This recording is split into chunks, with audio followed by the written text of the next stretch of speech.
Mr. President, thank you for that recognition, and it is great to see you safe and secure out of your vehicle presiding over the Senate.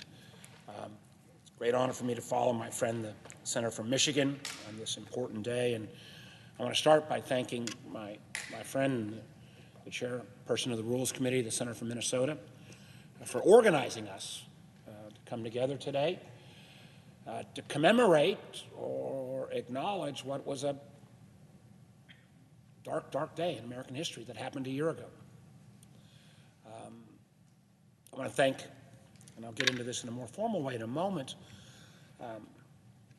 all the folks who helped protect us on January 6th of a year ago. And I want to commend an organization that I know the presiding officer is aware of, and Senator from Minnesota, Senator from Colorado, the World Central Kitchen, led by Jose Andres, who is right now downstairs. Jose is not, but the organization is, serving Capitol Police and other Capitol personnel free meals today. This is a wonderful organization that supports those in need all across the world, all across the country, and the fact that they are here today saying thank you to our Capitol Police and others is appropriate. Mr. President, I rise today to mark the anniversary of the January 6th insurrection, in which a mob broke into this Capitol, broke into this floor of the Senate in an effort to overturn the 2020 presidential election. This was an effort to undermine democracy, plain and simple. In the last year, I think most of us have reflected a lot on the effort by our United States Capitol Police, the D.C. Metropolitan Police, the Virginia State Police, the Maryland State Police that day. They quite literally held the line to protect our democracy. I'm personally indebted to those individuals who saved so many lives, and some of whom lost their own. And while others have already come before me and talked about the incredible role of the Capitol Police, again, other allies, Metropolitan Police, and as the presiding officer knows, the first state police to arrive on the scene were Maryland and Virginia. And they actually got here quicker than the National Guard. But I would like to highlight in my comments today another group of people who helped quell the insurrection, and that was the Virginia National Guard, a group of men and women that I and the presiding officer have great pride in. We both have served as governors of the Commonwealth of Virginia, and one of the most important roles of being governor, beyond the fact of an incredibly important title you carry when you're governor, is the fact that we served during each of our 4 years, Senator, the presiding officer, and I as Commander-in-Chief of the Guard. And one of the most meaningful parts I recall was seeing off those Guard members, young and old, and these are folks who have day jobs and lives and studies and work, seeing them off and deploy to Iraq and Afghanistan to respond in the aftermath of hurricanes and floods, welcoming back these citizen soldiers in a way that oftentimes doesn't get the recognition that they deserve. But again, think back to January 6th. As the crowds grew here on Capitol grounds and steadily advanced their positions, eventually indicated into this building itself. And again, so many of us were here, and I think it was the senator from Oklahoma who was speaking as we heard the glass break and people shouting, "Quick, let's secure the doors." And as I think all of us who work here and our pages, the great members of the floor staff, particular recognition of the parliamentarian staff, we come racing in and we think about those doors upstairs, which are frankly pretty flimsy. We all remember that day and those moments. It was obvious pretty quickly that we were going to need additional force to augment the Capitol Police and the Metropolitan Police. Now, a year ago, it took much too long and then was needed to get the National Guard to provide that assistance. We had at that point a convoluted system in place that resulted in delays in getting the Guard to the Capitol. I'm proud to say that since then, Congress, again under the leadership of the chair of the Rules Committee, Senator Klobuchar, has passed on a bipartisan basis, and the President has signed into law the Capitol Police Emergency Assistance Act, which empowers the Capitol Police Chief to request the assistance of the D.C. Guard or other federal law enforcement agencies in emergencies without the prior approval process that was used in the past, the Capitol Police Board, and the kind of bureaucratic hurdles that, frankly, didn't allow the Guard to get called in a year ago. Because when the decision was finally made to utilize National Guard personnel, men and women from the D.C. National Guard, the Maryland National Guard, and the Virginia Guard were literally the first ones to be called up. Within hours of the riot and the Capitol being stormed, while personnel here on the ground were still working to secure and fully regain control of the Capitol complex, men and women in the Virginia National Guard were ready for deployment. As I mentioned earlier, those of us, and I see now the presiding officer is the former governor of Maine, he had that same responsibility that I had and the prior officer had as governors to be commander-in-chief of our guards. But we know firsthand that the National Guard in each of our respective states is a civilian force. These men and women who were called up on January 6th and 7th were called from their jobs, their studies, and most importantly, their families. They were called from cities and towns and big cities and small farming communities all across the Commonwealth. Within hours, they mobilized for a domestic deployment to our national capital. I remember one Guard member I met who lived in Arlington. He was working, got the deployment call, rushed back home to pick up some clothes, take a shower, had to frankly drive all the way down. I think they were mustering in Newport News at that point, and then be redeployed up here at the Capitol the next morning. On January 7th, the morning following the riots, the 1st National Guard personnel arrived on scene to support the ongoing security effort and to protect against the possibility of future threats. Folks in this room remember how uncertain the immediate aftermath was. The men and women of the Guard arrived in D.C. fully armed and had been told to prepare for the possibility of confronting heavily armed rioters and protesters, not tourists, heavily armed rioters and protesters, and even the possibility that some of those rioters and protesters might bring bombs or IEDs that could have been placed in the vicinity of the Capitol. We still haven't found the source of those bombs that were placed at the Democratic and Republican national committees.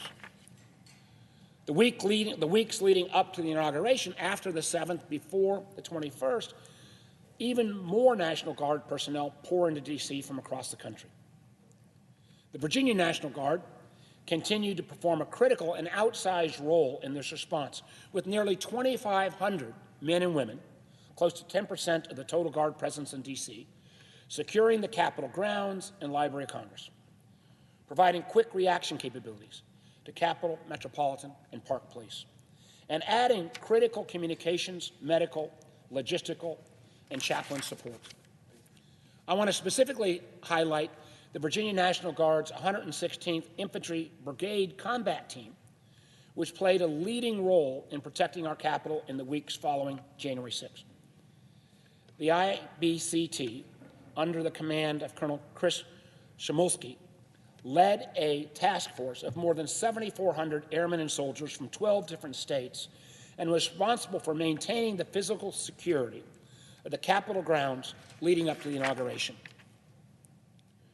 Twice during their mission here at the Capitol, I had the privilege of meeting with the Virginia Guard. What I heard time and again was the great mix of emotion that came with this deployment. These women and men had volunteered for duty to serve the United States and protect our Constitution. But what they normally expected that duty to ensue was protecting us against our foreign enemies. Again, I see my friend, my colleague from Virginia. I know he visited with the Guard as well. Many of these men and women had been deployed, in some cases multiple times, to Iraq and Afghanistan. Many of these soldiers and airmen had been deployed in the aftermath of hurricanes and storms and natural disasters. None of them, not only from Virginia, but for any other state that was mustered here, had ever been deployed when the front line against people who wanted to overthrow our government was not abroad, but right here in our nation's capital. They were as shocked as all of us that this very building where we work every day needed National Guard protection. The truth was, they would spend weeks on duty, camped out in our Capitol and around the congressional office buildings. And again, thank the Chairman of the Rules Committee, when sometimes they didn't get a fair shake or try to get pushed aside. Many of us, under her leadership, said no, these folks should not be pushed out in the cold because somebody wants their parking space back. And I remember their kind of uncertainty. They were kind of saying, well, Senator, we didn't think we'd ever be here.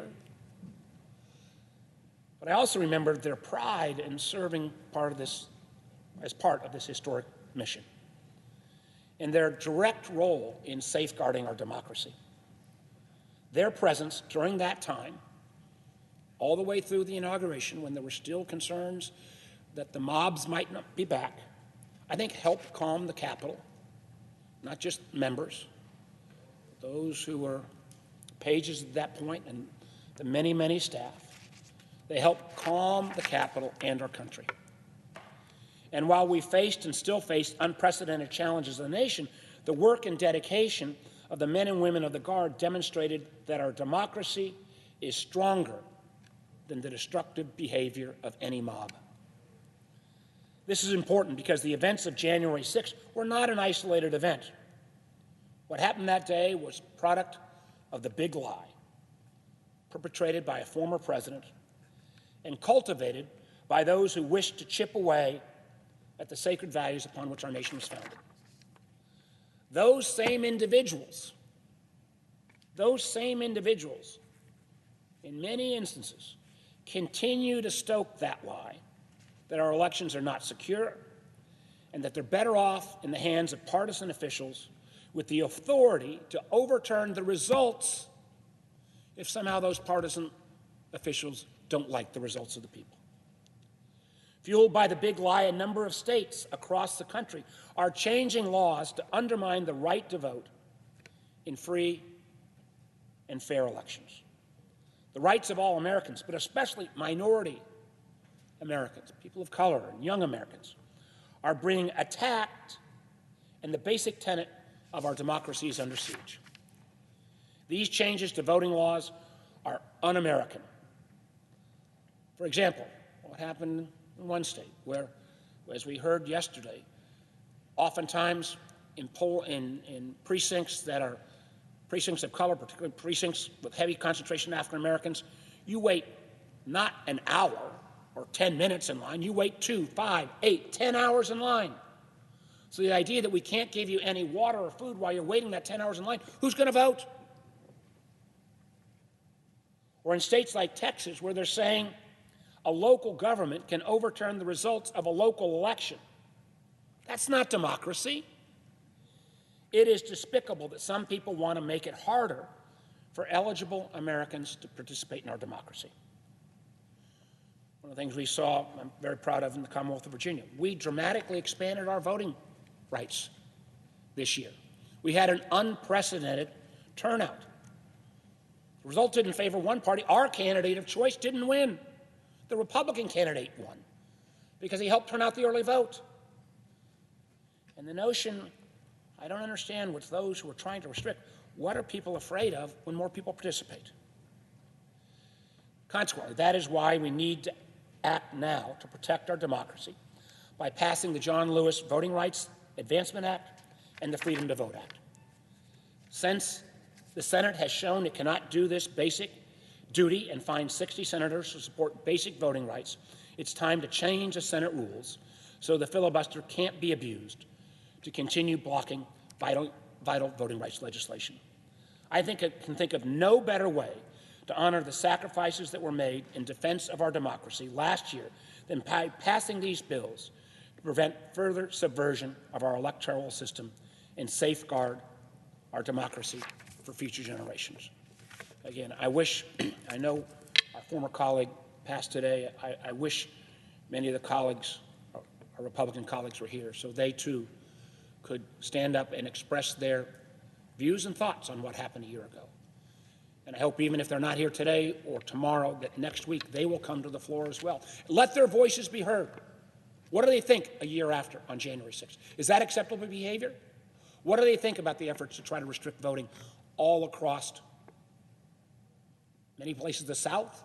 But that's going to change as more and more state legislatures come in this year. What are their views on these critical issues? Where do they stand on protecting Americans' right to vote and preserving our democracy, which was under assault a year ago? I thank the President, presiding officer, and with that, I yield the floor. Mr. President.